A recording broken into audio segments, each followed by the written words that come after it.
आज का हमारा टॉपिक है हार्ट। क्या आप जानते हैं जो हम अपने दिल के धड़कने की आवाज सुनते हैं वो एक्चुअल में हमारे हार्ट की वॉल्स हैं जो खुलती और बंद होती रहती हैं। और क्या आप ये जानते हैं कि सबसे ज्यादा हार्ट अटैक 25 दिसंबर यानी कि क्रिसमस डे को नोट किए जाते हैं। और ऐसे ही हार्ट के इंटरेस्टिंग फैक्ट्स और हार्ट की वर्किंग को समझने के लिए बने रहे हमारे साथ अंत तक इस वीडियो में। आज हम हार्ट कैसे काम करता है और हार्ट में किस प्रकार आर्टरी और नेव्स का काम आकर चेंज हो जाता है, इन सब चीजों को डिस्कस करेंगे। So without any further delay चलिए शुरू करते हैं। उससे पहले अगर आपने चैनल को सब्सक्राइब नहीं किया है तो सब्सक्राइब कर दीजिए, बेल आइकन को प्रेस कर लीजिए ताकि आने वाली कोई भी नई अपडेट आप मिस न कर सके। तो चलिए शुरू करते हैं।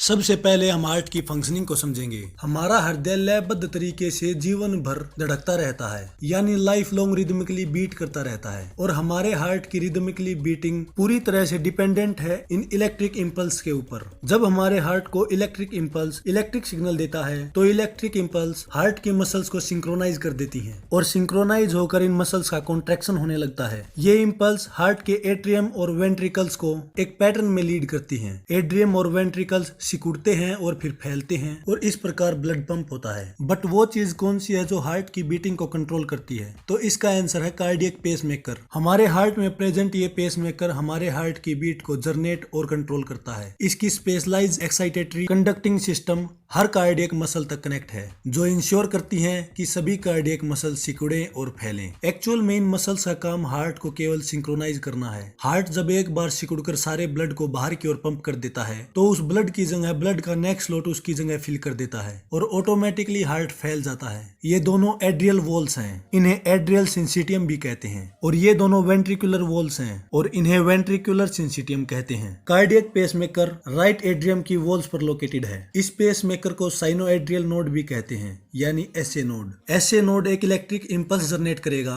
जो स्पेशलाइज्ड कंडक्टिंग सिस्टम के थ्रू दोनों एड्रियल की वॉल्स को टच करते हुए स्प्रेड हो जाएगा। और ये साइकिल कंप्लीट होने पर एट्रियल सिंसिटियम ऑटोमेटिकली सिकुड़ जाता है और ब्लड आगे की साइकिल कंप्लीट करने के लिए वेंट्रिकुलर सिंसिटियम में पहुंच जाता है। एसए नोड से होते हुए electric impulse atrio ventricular node पर पहुंचती है, इसे एवी नोड भी कहते हैं। यहाँ से आगे जाने के लिए इलेक्ट्रिक इंपल्स 0.1 सेकंड डिले होती है और इसके बाद आगे जाकर इलेक्ट्रिक इंपल्स एवी नोड की बंडल ब्रांचेस में स्प्रेड हो जाती है। पूरे वेंट्रिकल में एवी नोड के पल्स की ब्रांचेस फैली हुई हैं और जो पल्स इन इलेक्ट्रिक इंपल्स को कंडक्ट कर रही हैं वे पुर्किजे फाइबर्स की बनी हैं। इलेक्ट्रिक इंपल्स वेंट्रिकल के एंड में प्रेजेंट लेटरल वेंट्रिकल वॉल्स तक पहुंचती हैं और पूरा वेंट्रिकल सिकुड़ जाता है। इस प्रकार ब्लड पहले एड्रियम में पहुंचता है, वहां से एसए नोड एक इलेक्ट्रिक इंपल्स जनरेट करेगा जिससे एड्रियल कॉन्ट्रैक्शन होता है और ब्लड वेंट्रिकल की ओर पंप होता है। वेंट्रिकल तक पहुंचने के लिए इलेक्ट्रिक इंपल्स 0.1 सेकंड डिले होती है। ये डिले हार्ट की वॉल्स का खुलने और बंद होने का टाइम है और वेंट्रिकल के भी सिकुड़ने के बाद ब्लड ऑटोमेटिकली हार्ट से बाहर की ओर पंप हो जाता है। तो ओवरऑल हम ये कह सकते हैं कि कार्डियक पेसमेकर का एसए नोड ही हार्ट बीट्स को कंट्रोल करता है, जिससे हमारे हार्ट बीट की रिदमिसिटी सेट रहती है। हमारे शरीर में आर्टरी और वेन्स दो टाइप की ब्लड वेसल्स हैं। आर्टरी शरीर में ऑक्सीजनेटेड ब्लड यानी कि शुद्ध खून को फ्लो करती हैं और वेन्स शरीर में डीऑक्सीजनेटेड ब्लड को फ्लो करती हैं। लेकिन हार्ट में जाकर इनका काम उल्टा हो जाता है। चलिए इसे भी थोड़ा समझते हैं। वेन्स पूरे शरीर का ब्लड हार्ट तक लेकर आती हैं और आर्टरीज ब्लड को पूरे शरीर में सप्लाई करती हैं। यहाँ ब्लू वेसल्स वेन्स को रिप्रेजेंट कर रही हैं जो डीऑक्सीजनेटेड ब्लड हार्ट तक लाती हैं और रेड वेसल्स आर्टरीज को रिप्रेजेंट कर रही हैं जो ऑक्सीजनेटेड ब्लड फ्लो करती हैं। यहाँ सुपीरियर वेना कावा बॉडी के ऊपर वाले पोर्शन यानी हेड, नेक, हैंड्स और अपर लंग्स का डीऑक्सीजनेटेड ब्लड हार्ट तक लाती हैं और ये इंफीरियर वेना कावा बॉडी के नीचे वाले पोर्शन जैसे lower lungs, trunk, viscera and legs का ब्लड हार्ट तक लाती हैं। सुपीरियर और इंफीरियर वेना कावा जो भी ब्लड लाती हैं उनकी ओपनिंग हार्ट के राइट एट्रियम में होती है। हमारे हार्ट के केवल 4 चेंबर्स ही नहीं है बल्कि 4 वॉल्व भी हैं। वॉल्व्स का काम ब्लड को राइट डायरेक्शन में फ्लो करना और ब्लड ब्लड को वापस न आने देना है। ब्लड यहाँ राइट एट्रियम से इस ट्राइकस्पिड वाल्व से होकर राइट वेंट्रिकल में एंटर होता है। ट्राइकस्पिड वाल्व इन 3 फ्लिप्स में खुलती है ताकि ब्लड फ्लो में कोई ब्लॉकेज न हो। अब ब्लड राइट वेंट्रिकल से इस पल्मोनरी वाल्व के थ्रू पल्मोनरी आर्टरी में एंटर होता है। यहाँ ये बात समझने की है कि आर्टरीज में केवल ऑक्सीजनेटेड ब्लड ही फ्लो करता है, लेकिन यहाँ ये डीऑक्सीजनेटेड ब्लड है जो पल्मोनरी आर्टरी में एंटर हुआ है। ब्लड ने हार्ट में एंट्री तो इंफीरियर और सुपीरियर वेना कोवा की वेन्स के थ्रू की थी, लेकिन एग्जिट एक आर्टरी में की। यहाँ ब्लड वेसल्स में ब्लड फ्लोइंग ड्यूरेशन चेंज हो चुकी है। ये आर्टरी होने के बाद भी ब्लू इसीलिए है क्योंकि इसमें डीऑक्सीजनेटेड ब्लड फ्लो हो रहा है। पल्मोनरी आर्टरी आगे जाकर लेफ्ट पल्मोनरी और राइट पल्मोनरी आर्टरी में सेपरेट हो जाती है। लेफ्ट पल्मोनरी आर्टरी का ब्लड लेफ्ट लंग्स में जाता है और राइट पल्मोनरी आर्टरी का ब्लड राइट लंग्स में जाता है। लंग्स में ब्लड की गैसेज का एक्सचेंज होता है। यहाँ ब्लड से CO2 निकालकर उसमें ऑक्सीजन मिक्स कर दी जाती है। यहाँ ब्लड फिर से ऑक्सीजनेटेड हो गया है और इसका कलर रेड हो गया है। ब्लड हार्ट में वापस पल्मोनरी वेन्स के थ्रू आता है। फिर से ये वेन्स होने के बाद भी इनका कलर रेड है क्योंकि अब इनमें ऑक्सीजनेटेड ब्लड फ्लो हो रहा है। पल्मोनरी वेन्स से ब्लड लेफ्ट एट्रियम में एंटर होता है। यहाँ से ब्लड माइट्रल वॉल्व या हम इसे बाइकस्पिड वॉल्व भी कह सकते हैं, इस वॉल्व के थ्रू लेफ्ट वेंट्रिकल में एंटर होता है और एंड में यहाँ से ये ऑक्सीजनेटेड ब्लड इस एरियोटिक सेमिल्यूनर वॉल्व के थ्रू लेफ्ट वेंट्रिकल से एग्जिट लेता है और एरियोटिक आर्च में एंटर होता है। एरियोटा हमारे शरीर की सबसे बड़ी आर्टरी है और इस तरह फिर से ऑक्सीजनेटेड ब्लड आर्टरीज में फ्लो होने लगता है। जब तक ब्लड फ्लोइंग में कोई डिस्टरबेंस नहीं होती तब तक हार्ट अच्छे से काम करता है, लेकिन कभी कभी ब्लड वेसल्स में किसी प्रकार के ब्लॉकेज के कारण हार्ट तक ब्लड को पहुंचने में परेशानी होने लगे तो इस सिचुएशन में विक्टिम को हार्ट अटैक आ सकता है। हार्ट अटैक की सिचुएशन में विक्टिम को बहुत ज्यादा पसीना आता है, पूरा शरीर ऐठ जाता है और हार्ट अटैक के टाइम पर होने वाला दर्द आज तक महसूस किए गए किसी भी दर्द से ज्यादा भयानक होता है। इस सिचुएशन में तुरंत डॉक्टर को बुलाया जाना चाहिए। ये एक सीरियस मेडिकल इमरजेंसी है। तब तक विक्टिम को रिलैक्स करने की कोशिश करें ताकि ब्लड फ्लो वापस नॉर्मल हो सके। हार्ट फेलियर और कार्डियक अरेस्ट दोनों ही हार्ट अटैक से ज्यादा सीरियस हैं। इस सिचुएशन में हम जिन इलेक्ट्रिक इंपल्स को पीछे डिस्कस किया है उनकी इलेक्ट्रिकल कंडक्टिविटी बंद हो जाती है। ये काफी रेयर है, लेकिन ये किसी भी नॉर्मल व्यक्ति को हो सकता है। इलेक्ट्रिक इंपल्स बंद होने पर हमारे ब्रेन को हार्ट पंपिंग का सिग्नल मिलना बंद हो जाता है। इस सिचुएशन में पेशेंट डायरेक्टली अनकॉन्शियस स्टेट में चला जाता है। हार्ट बीटिंग को ब्रेन का अनकॉन्शियस पार्ट मैनेज करता है। इस सिचुएशन में अनकॉन्शियस माइंड से आने वाले सिग्नल्स में डिस्टरबेंस हो जाती है। बहुत ज्यादा स्ट्रेस और बहुत ज्यादा डर में भी ये सिग्नल डिस्टर्ब हो सकते हैं और विक्टिम तुरंत अनकॉन्शियस होकर मर भी सकता है।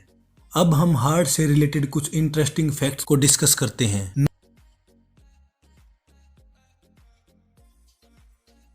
नॉर्मली एक अडल्ट ह्यूमन के हार्ट का साइज एक मुट्ठी जितना ही होता है। हमारा दिल एक दिन में 1,15,000 बार धड़कता है और इतनी बीट्स के बाद 2,000 गैलन ब्लड को पंप कर देता है। हमारा पूरा हार्ट मसल्स से बना है। इसमें किसी प्रकार का नर्वस सिस्टम नहीं है। इसे हमारे ब्रेन का अनकॉन्शियस पार्ट लीड करता है। तो हमारे हार्ट को कोई फर्क नहीं पड़ता कि ये बॉडी के अंदर है या बाहर। जब तक इसे ब्लड और इलेक्ट्रिक सिग्नल मिलते रहेंगे ये ब्लड को पंप करता रहेगा। दुनिया की पहली ओपन हार्ट सर्जरी 1893 में डेनियल हिल विलियम ने परफॉर्म की और सक्सेसफुल भी रहे। दुनिया में पहली बार एरिन लार्सन नाम के एक आदमी का पेसमेकर चेंज किया गया। पेसमेकर हार्ट में इलेक्ट्रिक इंपल्स को जनरेट करने में मदद करता है जिससे हार्ट पंपिंग कंट्रोल होती है। ये सर्जरी 1958 में सक्सेसफुली परफॉर्म की गई। एरिन 86 साल तक जिए और अंत में जब उनकी मृत्यु हुई तो वो हार्ट से रिलेटेड बीमारी से नहीं बल्कि नॉर्मली मरे। उनकी डेथ नॉर्मल रीजन से हुई। सबसे यंगेस्ट पर्सन जिनके ऊपर हार्ट सर्जरी परफॉर्म की गई वो केवल 1 मिनट पहले पैदा हुई लड़की थी। उनका हार्ट ट्रांसप्लांट किया गया। ये काफी कम केसेज में होता है लेकिन उनका ट्रांसप्लांट सक्सेसफुल रहा। सभी लिविंग क्रीचर्स में सबसे छोटा दिल फायरफ्लाई का होता है। ये एक कीड़ा है और ओवरऑल सबसे बड़ा दिल एक ब्लू व्हेल का होता है। इसके हार्ट का साइज एक कार के जितना बड़ा होता है। एक जिराफ का हार्ट स्ट्रक्चर नॉर्मली हर एनिमल से अलग है। जिराफ का लेफ्ट वेंट्रिकल राइट वेंट्रिकल से ज्यादा बड़ा होता है क्योंकि जिराफ की गर्दन बहुत लंबी होती है और ब्लड को उसके ब्रेन तक पहुंचाने के लिए हार्ट को ब्लड और ज्यादा फोर्स से पंप करना पड़ता है। मैमल्स में सबसे ज्यादा स्पीड से अमेरिकन पिग्मी का हार्ट धड़कता है। इसका हार्ट 1 मिनट में 1200 बार पंप करता है। सबसे ज्यादा हार्ट अटैक मंडे को नोट किए जाते हैं। ह्यूमंस के हार्ट का वेट 1 पाउंड से भी कम होता है और मेल्स का हार्ट फीमेल्स के मुकाबले ज्यादा भारी होता है, लेकिन फीमेल्स का हार्ट मेल के हार्ट से ज्यादा स्पीड से बीट करता है। दिल का टूटना एक्चुअल में पॉसिबल है। इसे ब्रोकन हार्ट हार्ट सिंड्रोम कहते हैं, इसके सिम्टम्स हार्ट अटैक से काफी मिलते जुलते हैं। दोनों में मेजर डिफरेंस ये है कि हार्ट अटैक हार्ट में किसी प्रकार की डिजीज के कारण होता है और ब्रोकन हार्ट सिंड्रोम फिजिकली और मेंटली ज्यादा स्ट्रेस लेने पर होता है और ब्रोकन हार्ट सिंड्रोम में विक्टिम की डेथ भी हो सकती है। हार्ट का ये आइकॉन सेल्फियम प्लांट से लिया गया है, जो एक प्रकार का ट्रेडिशनली बर्थ कंट्रोल का